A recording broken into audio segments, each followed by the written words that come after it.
So for step 4, attaching the pinion gear. Well, we're going to need to grab our motor, remove the rubber boot that's on there, grab the motor plate, attach that, and then of course we've got the pinion gear, which will be attached with the grub screw and the Allen wrench. And with this one, they don't give you a guide to make it easier. You're going to have to figure out that 17 millimeter from the end of the pinion gear to the base of the motor plate. And they're giving you a 15 tooth pinion gear. So that's the one that the kit comes with, but there are options because you can see down here, it's showing you 3 other options. There's a 13 tooth, a 16, and a 17 tooth. Now I'm going to stick with the pinion gear that came in the kit, but if you want your car to go faster, you could get the optional 16th or 17 tooth pinion. This smaller one, the 13 tooth, it'll give your car more torque than speed. So it's more like the bigger the pinion gear, the faster the car will go. But there are pros and cons to it depending on what you're using the car for. Anyways, we're going to stick with the one that came with the kit. So I'll set this up and let's put the pinion gear onto the motor. So first off, we need to grab our motor, and this one, they have a special BlockHead Motors sticker on the motor, and it's red and black wires, which is interesting. Normally you don't see that. They're usually green or yellow. The other thing is, the reason I'm showing you this in the bag is because that's how they put this together. I have to take off the rubber boot before I can get the motor out of the bag. So, easiest way of doing this, which I always do, is grab your pliers and pull. That's the easiest way to get that off. And now we can grab our motor, and there we go. So with this, if you look at the diagram, we need to be able to put this motor plate on. And I've shown this in other kits. I typically like to put them on the way that it shows in the manual. So if you notice here, there is an opening, but there's also these openings as well. I will be putting this on the way that it's showing here. So for that motor, you can see that these two are the screw holes. So make sure that the motor plate is aligned with those holes and then just push it on. And we can spin this into place to make sure that it is correct. But there we go. There is our motor plate correctly attached. And then we have the pinion setup. Now what I typically like to do, and here's the grub screw, just to make things easier, I like to get the grub screw onto the Allen key and then screw that grub screw onto the pinion, just so that it's attached. It's a less finicky that way, so you know that it's on.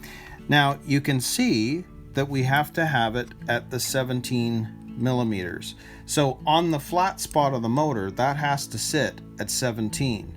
Now I think what I'm going to do is I'm going to screw this on just a bit,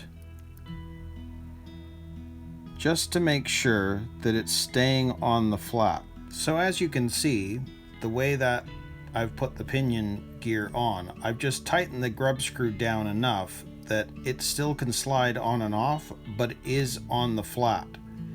Now, if we look at this, we know that this needs to be at 17 millimeters from the base of the motor plate to the end of the pinion. And you can see there, that is pretty much exactly where it should be. It is at the 17 millimeter. I might even push it in just a little bit more. So there's the 17.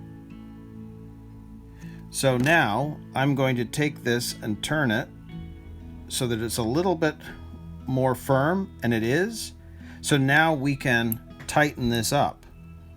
So I tightened it a bit off camera because it's hard to stare through the camera and try and do this and get it right. So I have screwed it down, but not a lot for now. So again, you're wanting to make sure this is at the 17 millimeters, which it is. But another check that you can do just to make sure that this is going to work is that in the gearbox, obviously it needs to attach itself to the drive gear. So if we were to put that in, well, you can see that the motor plate is definitely fitting okay.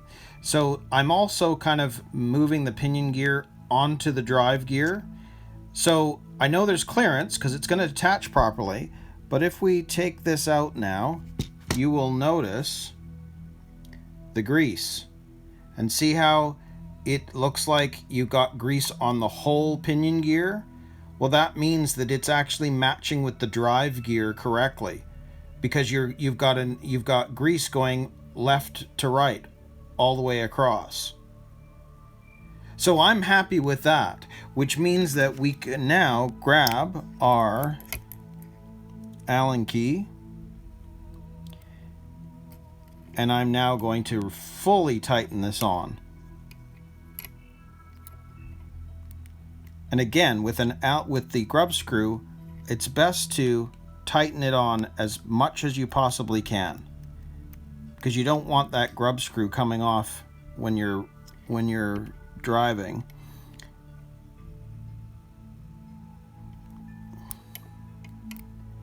Now don't reef on the Allen key and because you'll end up stripping something. But what I just want to make sure is that it is on as tight as possible. So there we go. There's our motor with the tightened pinion gear, and if we do a final test on there, we are at the 17 millimeters. So we are good to go. I'm happy with the pinion placement. I'm happy with how it's fitting into the gearbox. So step 4 is complete. So now we're going to move on to step 5 and attach the motor.